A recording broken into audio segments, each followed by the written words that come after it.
Friends, आज हम करेंगे चैप्टर 2 ग्लोब अक्षांश और देशांतर। ये हमारी क्लास 6 एनसीईआरटी की सीरीज चला रही हूँ मैं। सीटेट और एस्टेट दोनों के लिए ही ये बेनिफिशियल है। अगर आप इंटरेस्टेड और आपको ये अच्छी लगती है तो आप इसको चेकआउट कर सकते हैं और कंप्लीट ज्योग्राफी कर सकते हैं। और मैं ज़्यादा टाइम वेस्ट नहीं करती, पॉइंट टू पॉइंट ही पढ़ाती हूँ। तो अगर आपको अच्छे लगते हैं तो आप मेरे चैनल को सब्सक्राइब करें, लाइक करें और कमेंट करें। अब करते हैं शुरू। ग्लोब ग्लोब के बारे में पढ़ेंगे। जो ये चैप्टर है इसमें ग्लोब और अक्षांश, जैसा कि इस चैप्टर का ही नाम है, इससे हम स्टार्ट करते हैं ग्लोब से कि ग्लोब होता क्या है। आप सभी ने ग्लोब देखा ही होगा कि भाई ग्लोब है कैसा। ये एक सर्कल टाइप में होता है, गोल होता है। ये हेमिस्फीयर ही होता है, कंप्लीट हेमिस्फीयर होता है। ये हमारी पृथ्वी का हुबहू रूप होता है, जो दिखाता है कि भाई पृथ्वी ऐसी दिखती है। ग्लोब पृथ्वी का एक वास्तविक और ट्रू मॉडल है। ये पृथ्वी को गोलाकार स्वरूप को सटीक रूप से दिखाता है कि भाई हमारी पृथ्वी ऐसी हमें दिखाई देती है और रियल में भी ऐसी ही है। ग्लोब एक काल्पनिक दूरी एक्सिस पर झुका हुआ है। बोलते हैं ना कि पृथ्वी टिल्ट है, पृथ्वी जियोइड शेप की है। अब आप बोलोगे जियोइड शेप, ये फर्स्ट चैप्टर में करवाया है तो आप फर्स्ट चैप्टर देख के तभी सेकंड चैप्टर देखें, इससे कंटिन्यूटी बनी रहेगी आपकी। इस ये एक्सिस पर टिल्ट है, मतलब कितने एक्सिस पर? 23.5 एक्सिस पर ये टिल्ट है, नॉर्थ में भी और साउथ में भी, जिसको दो अक्षों में बांटा गया है। एक है नॉर्थ पोल, एक है साउथ पोल। कि भाई नॉर्थ पोल सबसे नॉर्थ ईस्ट में है, नॉर्थ बिल्कुल नॉर्थ में है, सॉरी ईस्ट बोल गई मैं। और ये साउथ वाला साउथ में है बिल्कुल। ये झुकाव और जो ये पृथ्वी झुकी हुई है ना, इस जो ये 23.5 डिग्री एक्सिस पर नॉर्थ और साउथ में टिल्ट है, झुकी हुई है, इससे दो इफेक्ट पड़ते हैं हमारी पृथ्वी पर। एक तो ये इसके घूमने में मदद करता है कि पृथ्वी जो घूर्णन करती है, रोटेशन करती है, उसमें इसकी हेल्प करता है। दूसरा ये हेल्प करता है इसकी डे और नाइट में, जो कि दिन और रात बनते हैं ना, कि भाई अब रात होगी अब दिन हो गया, वो इसी जो ये टिल्ट हुई है ना, इससे ही होता है। वो 23.5 डिग्री नॉर्थ और साउथ में जो ये टिल्ट है, ये सबसे इंपॉर्टेंट क्वेश्चन आता है कि भाई कितनी डिग्री पर टिल्ट है, उस टिल्ट है तो उसके क्या इफेक्ट पड़ता है पृथ्वी पर, और दिन और रात किस वजह से होते हैं। ऐसे क्वेश्चन घुमा फिरा कर आते रहते हैं। नेक्स्ट है इक्वेटर। इक्वेटर क्या है? इक्वेटर भी एक काल्पनिक रेखा है जो पृथ्वी को दो भागों में बांटती है। पृथ्वी को दो भागों में बांटने वाली एक काल्पनिक रेखा है। ये हमारी अर्थ का एक डायग्राम है। इसमें ये दिखाई हुई है कि भाई 0 डिग्री बिल्कुल सेंटर से गई हुई है। ऊपर नॉर्थ हेमिस्फेयर है, नीचे साउथ हेमिस्फेयर है। और जो ये बीच में ये आपको दिख रही है 40 20 नॉर्थ, एस एस का मतलब साउथ हो गया, एन का मतलब नॉर्थ हो गया। और जो ये 20 डिग्री है, 40 डिग्री है, 60 डिग्री, ये अक्षांश है, अक्ष रेखाएं हैं जो बिल्कुल इक्वेटर के बिल्कुल इक्वल चल रही है। इनका डिस्टेंस कितना है? 111, लगभग अप्रोक्स 111 है। ये यहाँ तक 111 डिग्री से ऐसे ही चलेगी, सेम डिस्टेंस रहता है। इनका डिस्टेंस कभी भी घटता बढ़ता नहीं है, ये इक्वल ही रहता है। अक्षांश रेखाएं इसी भूमध्य रेखा के समांतर चलती हैं, यहाँ लास्ट तक चलेंगी, नॉर्थ में भी साउथ में भी। और ध्रुवों की ओर बढ़ने पर इन रेखाओं का आकार लगभग छोटा हो जाता है। आकार छोटा होता है, आकार ध्यान रखना इस बात को।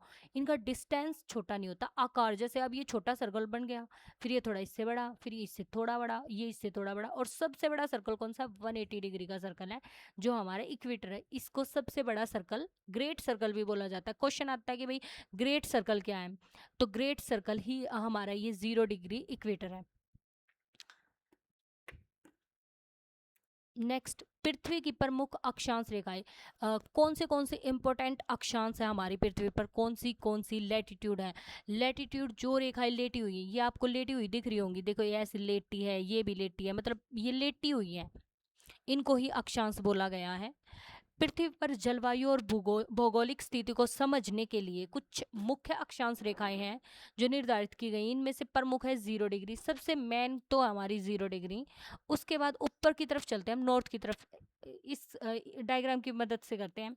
ये 0 डिग्री इक्वेटर है, इसके ऊपर जाएंगे तो यह है ट्रॉपिक ऑफ कैंसर, जिसको कर्क रेखा बोला गया है। इसमें काफी कंफ्यूजन होती है कि कर्क रेखा ऊपर है, नीचे मकर है, ऊपर कर्क रेखा है जो 23.5 डिग्री नॉर्थ में है। उसके बाद आती है आर्कटिक सर्कल। आर्कटिक सर्कल होता है ये 66.5 डिग्री पे। उसके बाद आता है बिल्कुल नॉर्थ, पूरा बिल्कुल ये नॉर्थ आता है। सॉरी, नॉर्थ बोल गई मैं, ये अ, उत्तर आता है, नॉर्थ, उत्तर, ये हाँ, अ, उत्तर में आती है ये बिल्कुल लास्ट में होता है, ध्रुव पोल होती है नॉर्थ पोल, और ये साउथ पोल। अगर कुछ मिस्टेक हो जाए तो उसको इग्नोर करना प्लीज़। नीचे की तरफ देखते हैं भाई, इक्वेटर से नीचे ये मकर रेखा आती है, जिसको ट्रॉपिक ऑफ कैप्रिकॉर्न बोला गया है, 23.5 डिग्री साउथ में होती है। उसके बाद आता है अंटार्कटिक सर्कल। अंटार्कटिक क्यों बोला गया है? क्योंकि जो हमारा अंटार्कटिका है ना, वो साउथ की तरफ ही है, और जो ये सर्कल है तो इसको उसी का नाम दे दिया कि भाई ये अंटार्कटिक सर्कल है। अंटार्कटिका वाला है, ये आर्कटिक सर्कल है, ये अलग है, ये अंटार्कटिका वाला अलग है, और दोनों ही 66.5 डिग्री, ये इधर साउथ में है, वो उधर नॉर्थ में है। उसके बाद पृथ्वी के प्रमुख उष्म कटिबंध, उष्म कटिबंध के बारे में पढ़ेंगे कि भाई सूर्य की किरणों के पड़ने वाले कोण के आधार पर इसको तीन टाइप से डिवाइड किया गया है।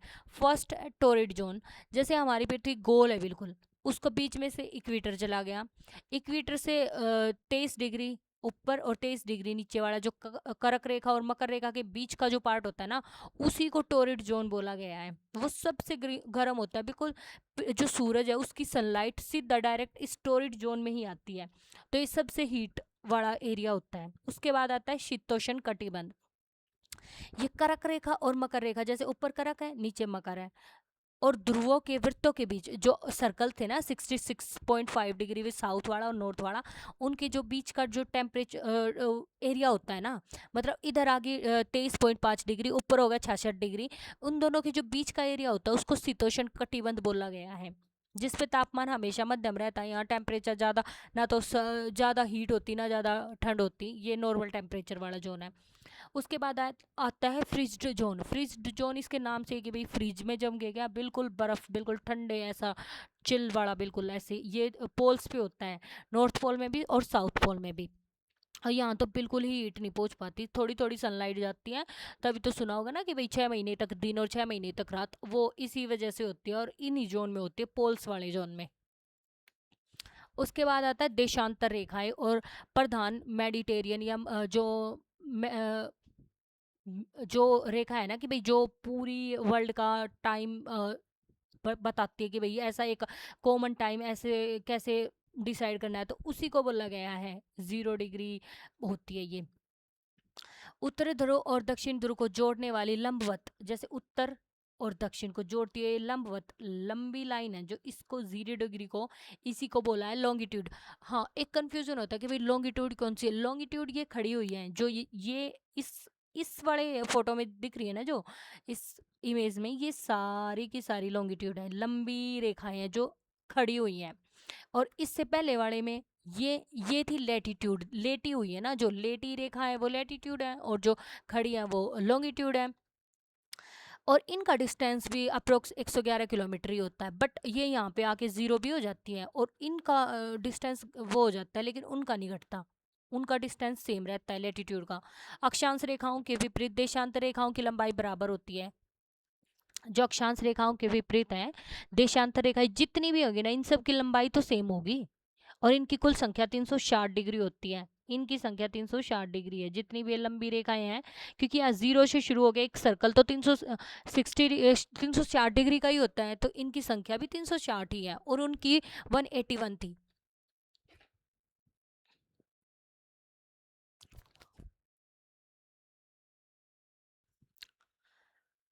लेटीट्यूड होती हैं जो मेजरली वो जलवायु और स्थान के लिए हैं, और जो लॉन्गिट्यूड है वो समय का पता लगाने के लिए होती हैं। एक बार रिकॉल कर लेते हैं जल्दी से। जो लेटीट्यूड होती हैं वो लेटी हुई रेखाएं होती हैं, जो पूर्व से पश्चिम की तरफ जाती हैं, ये 181 होती हैं।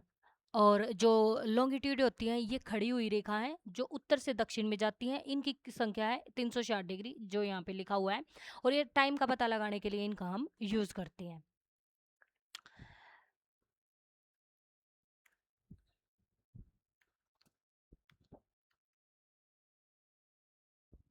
देशांतर और समय निर्धारण, भारतीय मानक समय आईएसटी, इंडियन स्टैंडर्ड टाइम, और मानक या मित्र, ये इंडिया का टाइम वाला है, जो इंडिया की खुद की भी एक स्टैंडर्ड टाइम है, जो 82.5 डिग्री ईस्ट लॉन्गिट्यूड में है। समय निर्धारण, पृथ्वी के घूर्णन के कारण देशांतर रेखाएं समय निर्धारण में महत्वपूर्ण भूमिका निभाती हैं। घूर्णन की दर होती है प्रत्येक 1 घंटे में 15 डिग्री की देशांतर की तरफ घूमती है। मानक यामोत्तर, भारत की मानक यामोत्तर रेखा 82.5 पूर्व ईस्ट देशांतर है, जो इलाहाबाद प्रयागराज के पास से गुजरती है। ये इंपॉर्टेंट बात है कि भाई कहाँ से गुजरती है ये। जो इंडियन की ये इंडियन स्टैंडर्ड टाइम है, जो आईएसटी है, ये 82.30 डिग्री ईस्ट है। और ये इंडिया के 5 स्टेट से जाती है। उनमें से सबसे पहले है यूपी, यूपी का मिर्जापुर के पास से जाती है ये। उसके बाद है मध्य प्रदेश, देन है छत्तीसगढ़, फिर है ओडिशा एंड आंध्र प्रदेश। जो हमारी आईएसटी है, ये जीएमटी जो ग्रीनविच टाइम वाली है ना, उससे 5.5 घंटे हम आगे हैं। यानी कि अगर वहाँ पे अगर 12 बजे हैं तो हमारे यहाँ कितना टाइम होगा, 5:30 बजे शाम के हो जाएंगे। ये ऐसे इसको टाइम निकाला जाता है। और 1 घंटे में 15 मिनट जाती है, 15 मिनट आगे चले जाते हैं हम। अब इसको क्विक रिकॉल करते हैं।